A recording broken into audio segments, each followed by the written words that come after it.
हे जगज्जननी जगदम्बा, हे पार्वती, जब शिव और शक्ति, देवी और शंकर, भगवान शिव और जगदम्बा का या आदिक 33 कोटि देवताओं का जहां पर विशाल यज्ञ का आयोजन होगा, बड़े बड़े अनुष्ठान, बड़े बड़े यज्ञ जहां होंगे, उस यज्ञ में तुम्हारे और मेरे स्मरण से ये बीला जो फल है इसकी आहुतियां प्रदान करी जाए।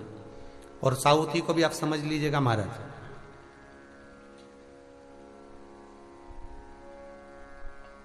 एक वो भी आप समझ लें कि जैसे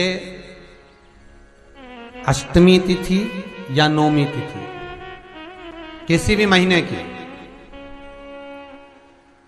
चाहे शुक्ल पक्ष की हो चाहे कृष्ण पक्ष की हो, अष्टमी और नौमी तिथि ये दो तिथियां ऐसी हैं, मान लो तुम्हारा पैसा तुमने किसी को दिया, 5 लाख, 4 लाख, 3 लाख, 10 लाख, 8 लाख, 2 लाख, 50,000, 25,000, 20,000, 40,000, और वो पैसा नहीं दे रहा आपको, आप हार गए कह के कर, फोन लगा कर, भैया दे दे रे, परेशानी है, दे दे रे भैया, हम तो परेशान हो गए, और हार गए, नहीं मिल रहा, बहुत परेशान। तो महाराज किसी भी अष्टमी या नौमी तिथि के दिन आप मां जगज्जननी जगदम्बा का शिव के साथ में, शिव शक्ति का स्मरण कर कर देवी के नाम की 9 आहुतियां, सूखे बीले की, मतलब बीला जो सूख चुका है, फल जो सूख चुका है, उसकी 9 आहुतियां अग्नि में शंकर और सती के नाम से, शंकर और शिव के नाम से समर्पित करें, और आखिरी आहुति जो समर्पित करें उसमें थोड़ा सा भाग तिल का, और तिल भी काली नहीं चढ़ती उसमें, श्वेत तिल का भाग उसके साथ लगाकर समर्पित करें, और जिससे धन लेना है उसका नाम लेकर वो समर्पित करें महाराज, उसको सुध आएगी, और वो पैसा किसी भी हाल में आपके हाथ में थमाकर जाएगा ही, ये पक्का है।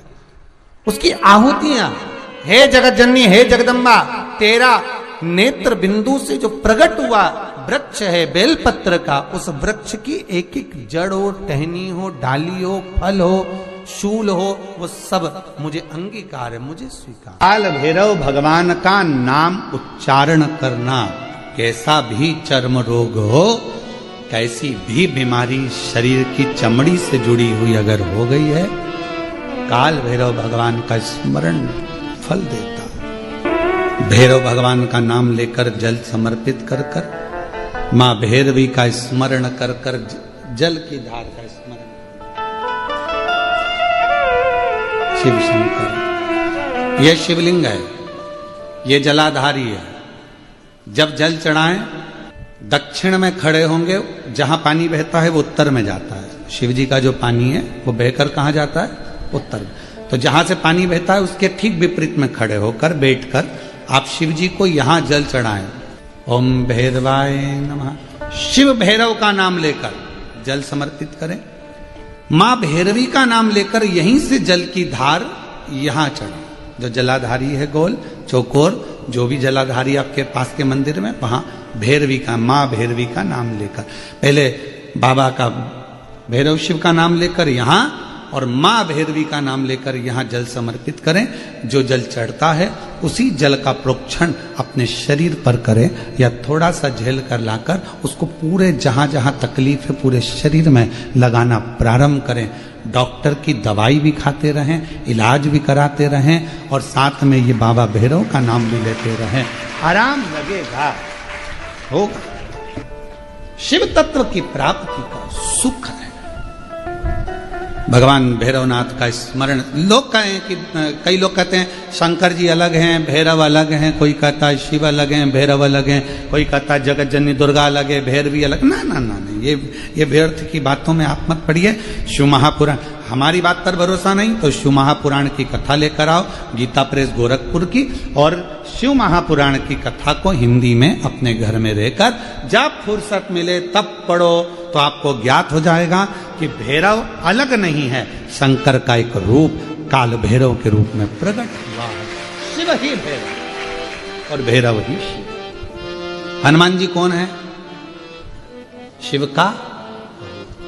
हम हनुमान जी को अलग नहीं मान सकते। शंकर ही हनुमान है और हनुमान ही शंकर है, दोनों में कोई भेद, हम उसको अलग नहीं मान सकते। दुनिया भले भेद करे वो अपनी जगह पर हमारी व्यासपीठ ये भेद करना नहीं सिखाती। हमारी व्यासपीठ तो कहती है राम ही शिव है, शिव ही राम है, दत्त ही शिव है, शिव ही दत्त, कृष्ण ही शिव है, शिव ही विष्णु ही शिव है, शिव ही विष्णु, सब एक में नजर आ रहा है। और सारे तीर्थ धाम आपके चरणों में, हे भोलेनाथ प्रणाम आपके चरणों में। शिव के अंतर्गत सब समान,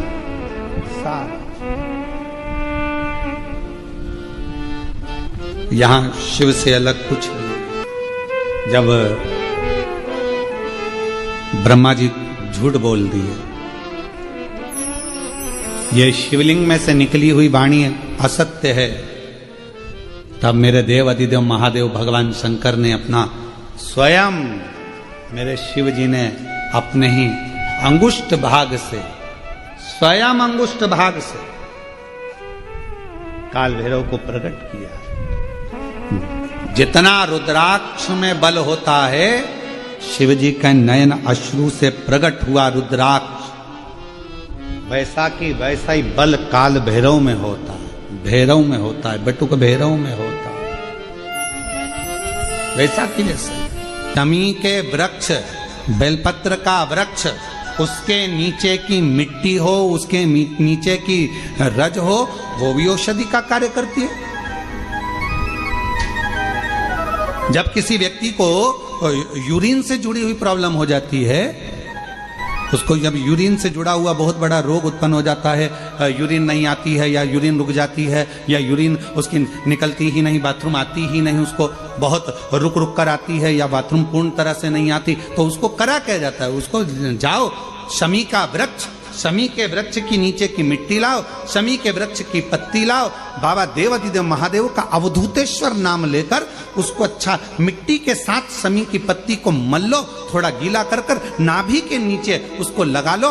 5 मिनट के अंदर अच्छे से, कितनी भी यूरिन रुक रही हो पर यूरिन निकलना प्रारंभ हो जाती है, उसको किसी चीज की जरूरत नहीं पड़ती। 5 मिनट लगता है बस, और 5 मिनट में यूरिन आना प्रारंभ हो जाती है।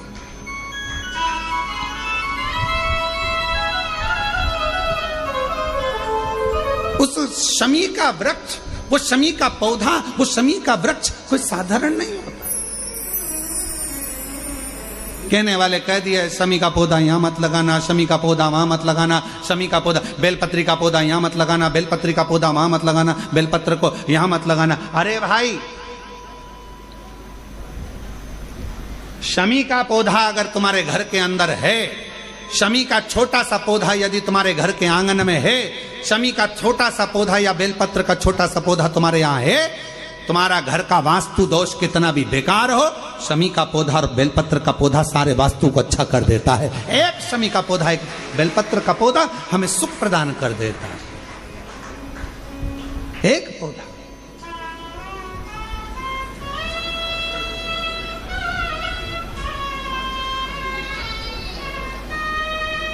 उस शमी के पौधे को ना पहचान रहे लोग, उस बेलपत्र के पौधे को ना पहचान रहे लोग। पर एक निवेदन आपसे और है, अगर तुम्हारे गांव में, तुम्हारे नगर में, तुम्हारे शहर में, तुम्हारी कॉलोनी में, तुम्हारी सोसाइटी में शमी का पौधा हो, बेलपत्र का पौधा हो, बड़ का पौधा हो, पीपल का पौधा हो, चाहे आंवले का पौधा हो, किसी भी पौधे में आप कोई भी, जैसे दही चढ़ा देते हो, दूध चढ़ा देते हो, या कोई ऐसा इत्र चढ़ा देते हो, निवेदन है आप अपने आसपास के बड़े बड़े पौधे में ये कोई भी चीज ना चढ़ाएं। कोई महाराज कितना भी बताए, पर उस पौधे के अंदर आप केवल जल चढ़ाएं, केवल जल। आप उसमें ना दूध चढ़ाएं ना दही चढ़ाएं। तो क्यों? क्योंकि पौधे में जब दही जाता है तो दही जाने के कारण, इत्र जाने के कारण, तेल जाने के कारण, कोई सामग्री जाने के कारण वो बड़े से बड़ा पौधा सूखने लगता है। हमारा करवत निवेदन है आपसे, उस पौधे में जब भी बेलपत्र का पूजन करने जाओ, ना दूध चढ़ाना, ना दही चढ़ाना, केवल जल चढ़ाना। आप बड़ के पेड़ की पूजन करने जाओ, केवल जल चढ़ाइए। आप आंवले की पूजन करने जाओ, केवल जल चढ़ाइए। आप शमी के पेड़ की पूजन करने जाओ, केवल जल चढ़ाइए। जल के सिवाय उसके नीचे ना दूध चढ़ाइए, ना दही चढ़ाइए, ना उसमें इत्र चढ़ाइए, ना तेल चढ़ाइए, ना कोई सामग्री चढ़ाइए। उसके नीचे केवल जल चढ़ाओ। क्यों? क्योंकि शमी ने स्वयं मंदार से कहा है, हे मंदार, शमी ने मंदार से कहा है, हे मंदार, जब कोई एक जल का पात्र लेकर हम पंच वृक्ष के नीचे आते हैं, जल का भरा हुआ पात्र लेकर आते हैं और जल समर्पित करते हैं, जब वो खाली पात्र हमारे वृक्ष के नीचे से जाता है तो वो खाली नहीं रहता, हम उसे लक्ष्मी से परिपूर्ण कर कर भेज देते हैं। ये शमी कहता है। अब ना जाने तुमको कौन कह देता है कि उसमें दूध चढ़ा दो, उसमें तुम दही चढ़ा दो, उसमें ये चढ़ा दो, उसमें इत्र चढ़ा दो। किसी का कहना मत मानो, आप शिव महापुराण का कहना मानो। एक लोटा जल शमी के वृक्ष के नीचे चढ़ाओ, बेलपत्र के वृक्ष के नीचे चढ़ाओ, चाहे आप बड़े वृक्ष के नीचे चढ़ाओ, चाहे आप आंवले के वृक्ष के नीचे चढ़ाओ, चाहे पीपल के नीचे चढ़ाओ, पर जल चढ़ाओ। इसके सिवा कोई सामग्री। अभी हमने देखा कई लोग, अभी दीपावली के पहले हमने देखा भारत के भूमि में कई ऐसे लोग हैं जो ना जाने कहां कहां से ऐसे लोग पृथ्वी पर आ गए हैं जो लक्ष्मी की पूजन करते हैं और अगले साल की लक्ष्मी को उठाकर पीपल के पेड़ के नीचे धरी आते हैं। आंवले के वृक्ष के नीचे रखे आएंगे, कहीं बड़ वृक्ष के नीचे रखे आएंगे। रोड के किनारे जितने वृक्ष लगे हैं, सबके घर की लक्ष्मी मैया, सबके घर की लक्ष्मी जी की मूर्ति, गणेश जी की मूर्ति, इस देवता की मूर्ति, उस देवता की मूर्ति, सारी मूर्तियां पेड़ों के नीचे रखी हुई है। तुम्हें कौन ने अकल दे दी ऐसी? तुम्हें अकल किसने दी ऐसी? कौन ने विवेक दे दिया कि घर की पुरानी मूर्ति को पेड़ के नीचे ले जाकर रख दो? तुम्हारे घर की पुरानी मूर्ति है, घर में एक बाल्टी लो, घर में एक टब लो, उस बाल्टी में पानी भरो, तुम्हारे घर की पुरानी मूर्ति उस पानी के अंदर डाल के रखो। जितने दिन में गल जाए, 15 दिन, 20 दिन, 25 दिन, जब गल जाए तब उस मूर्ति की मिट्टी को किसी पेड़ के नीचे ले जाकर डालो, पर अपने देवी देवता को किसी वृक्ष के नीचे ले जाकर मत रखो, उनका अपमान मत करो, उनको अपमान मत करो। ना जाने कौन ऐसा विवेक दे देता है तुमको, ना जाने कौन ऐसी बुद्धि दे देता है कि भगवान की अगले साल की मूर्ति को गणेश जी की उठाओ, पेड़ के नीचे रखिया, लक्ष्मी जी की मूर्ति उठाओ, पेड़ के नीचे रखिया, देवता की मूर्ति उठाओ, पेड़ के नीचे रखिया। नहीं, उस मूर्ति को अपने घर की पानी की बाल्टी में, पानी में उसको गलाओ, मिट्टी इकट्ठी हो जाए, तब पेड़ में डाल लिया, पेड़ में डाल। करोगे? अरे बोलो तो जम के कि यहां से सुनी और यहां से निकाल दी, बची कुची थी, कथा में से गए तो झटकार दी। घर के लोगों ने पूछा कथा में गई थी सी और कुबरेश्वर धाम क्या लेके आई? महाराज ने सुनाया तो बहुत कुछ था, पर समझ में नहीं आया करना क्या।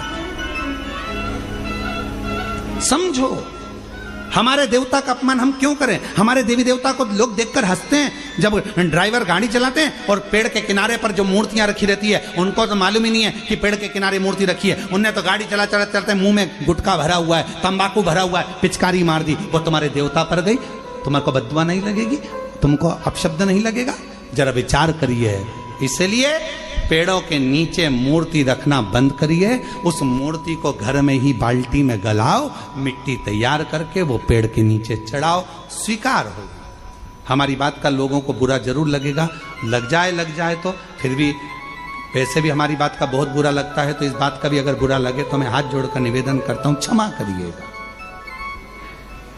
पर हमारे सनातन धर्म पर कोई उंगली उठाए, हंसे, ये हमें स्वीकार नहीं है, ये हमें स्वीकृत नहीं है महाराज, ये स्वीकृत ही नहीं। शिव तत्व कह रहा, भगवान स्वीकार करें। शमी के वृक्ष के नीचे की मिट्टी और शमी की पत्ती, अवधूतेश्वर महादेव का नाम लेकर यदि यूरिन से जुड़ा हुआ कोई भी प्रॉब्लम होता है तो नाभि के नीचे गीली कर कर उस मिट्टी को लगाया जाए। 5 मिनट, 7 मिनट, 5-7 मिनट तो बहुत हो गए, 5 मिनट में आपको उसका फर्क दिख जाएगा। पांचवी युदिना न प्रारंभ हो जाए। शमी के पत्र में वो बल होता है, शमी के पत्र।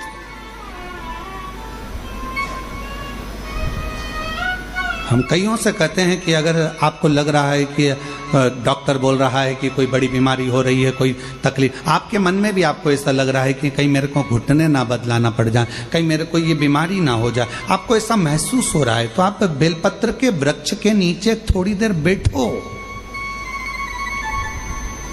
वहां की मिट्टी को अपने शरीर पर थोड़ा सा लगाओ और श्री शिवाय नमस्तुभ्यं, श्री शिवाय नमस्तुभ्यं, श्री शिवाय नमस्तुभ्यं, श्री शिवाय नमस्तुभ्यं। बेलपत्र के वृक्ष के नीचे बैठकर वहां की मिट्टी को थोड़ा अपने मस्तिष्क पर चढ़ाओ, थोड़े हृदय से लगाओ, थोड़ी भुजा से लगाओ, थोड़े वक्ष स्थल पर, थोड़ा कंठ पर लगाओ, उस मिट्टी को थोड़ा थोड़ा सा स्मरण करिए और निवेदन करो श्री शिवाय नमस्तुभ्यम का बोलकर।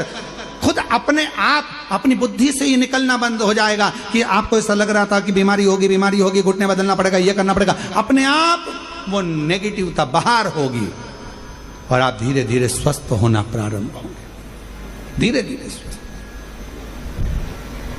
शिवालय, बेलपत्र का वृक्ष, बट वृक्ष, शमी वृक्ष, पीपल का वृक्ष, आंवले का वृक्ष, मंदिर, तीर्थ, शिवालय, देवालय, ये बल देते हैं हमको, ऊर्जा देते हैं। भगवान शिव ने कहा पार्वती ये नहीं हो सकता, मैं तुझे एक वचन दे दिया कि पति पत्नी में झगड़ा होगा तो उनमें प्रेम बढ़ेगा, पर दूसरा वचन नहीं दूंगा कि पति मृत्यु लोक में मरने वाले व्यक्ति के कान में गुरु मंत्र मिले, ये बड़ा कठिन है महाराज, ये नहीं हो सकता, बहुत कठिन, ये तो कभी नहीं होगा। पार्वती मैया जिद पे अड़ गई और माता पार्वती ने कहा प्रभु आपको गुरु मंत्र तो देना पड़ेगा, जो काशी में मरेगा उसके कानों में मंत्र देना पड़ेगा। नहीं, शंकर भगवान मना कर दिए, पार्वती जिद पे अड़ी रही, नहीं माने, तब भगवान शिव ने वचन दिया ठीक है पार्वती मैं तुझे वचन देता हूं, काशी में जो मरेगा उसको गुरु मंत्र मैं दूंगा। पार्वती भी चतुर थी, पार्वती ने मन में सोचा कि आप गुरु मंत्र दोगे वो ठीक है, पर मुझे कैसे मालूम पड़ेगा कि आपने गुरु मंत्र दिया, मुझे भी तो मालूम पड़ना चाहिए कि आपने गुरु मंत्र दिया है, मुझे कैसे मालूम पड़ेगा। भगवान भोलेनाथ हंसकर बोले अब तू बता कि तू क्या चाहती है। पार्वती जी बोली महाराज एक बात सुनो, आप गुरु मंत्र तो देना, मना नहीं है, पर मरने वाले व्यक्ति के सीधे कान में गुरु मंत्र देना और मंत्र को देकर कान को मोड़ देना। जब कान को मोड़ दोगे तब मुझे मालूम पड़ जाएगा कि आपने गुरु मंत्र दे दिया। महाराज तब मुझे लगेगा कि आपने गुरु मंत्र प्रदान कर दिया, आपने गुरु मंत्र दे दिया, आप गुरु मंत्र दे दिए। शंकर भगवान कहे पार्वती ठीक है, हिंदू धर्म की आज की भी रीति है, काशी में मरने वाले का सीधा कान अपने आप टेढ़ा हो जाता है, आज भी नियम, आज भी। अगर किसी के काशी में अगर प्राण छूटे हैं तो उसका सीधा कान अपने आप टेढ़ा हो जाएगा। अपने काशी में मर, अभी मुक्त नगरी है काशी, मोक्ष नगरी है काशी। भारत की भूमि के सबसे ज्यादा मुर्दे अगर कहीं जलते हैं तो वो काशी में जलते हैं। पूरी भारत की भूमि के सबसे ज्यादा अगर मुर्दे जलेंगे तो वो काशी में जलेंगे, अभी मुक्त नगरी। पहले हमको भी विश्वास नहीं हुआ था क्या काशी में मरने वाले का सीधा कान टेढ़ा हो जाता है, पर जब काशी में माहेश्वरी भवन में बिदर कर्नाटक की महिला मंडल, वाशवी महिला मंडल ने कथा करवाई। थोड़ा रिटर्न बढ़ाइए भैया, रिटर्न बढ़ाइए।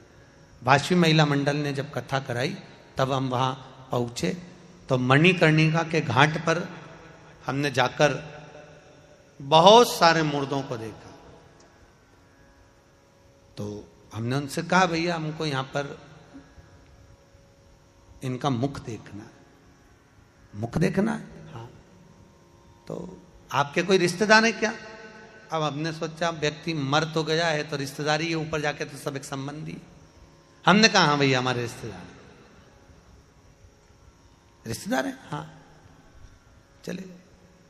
और एक का मुंह देखा तो उसके तो कान सीधे थे, दूसरे का मुख देखा उसका भी कान सीधा था। हमने सोचा इसमें शिव महापुराण में लिखा है कि काशी में मरने वाले का सीधा कान टेढ़ा हो जाता है, तो यहां तो कान सीधा है। और आगे गए, तीसरे नंबर के मुर्दे का जब देखा तो उसका कान टेढ़ा था। तो हमने सोचा हो सकता जन्म से टेढ़ा हो। हम और आगे गए, अब उसका कान भी सीधा। और आगे गए तो उसका कान टेढ़ा, फिर और आगे गए तो उसका कान भी टेढ़ा। तब हमने सोचा अब जरा पूछें कि मुर्दा कहां का है। जिसके कान सीधे थे उससे पूछा भैया ये कहां का मुर्दा है? तो कि ये काशी से 40 किलोमीटर दूर का। ये कहां का है? तो कि काशी से 42 किलोमीटर दूर का। जिसके कान टेढ़े थे उसका पूछा ये कहां का है? तो कि काशी की ये वाली कॉलोनी का। जिसके कान टेढ़े थे उसका पूछा ये, तो कि काशी के पास का, ये काशी से। तब समझ में आया कि काशी के बाहर अगर किसी के प्राण छूटते हैं तो उसके कान सीधे ही थे, और जो काशी में मरा था उसका एक कान टेढ़ा ही था। अर्थात भगवान शंकर ने गुरु मंत्र देकर उसके कान को टेढ़ा कर दिया था। अब बताओ दुनिया में ऐसा कौन सा देवता होगा जो पृथ्वी पर मरने वाले व्यक्ति को भी गुरु मंत्र देकर भेज देता होगा? कौन?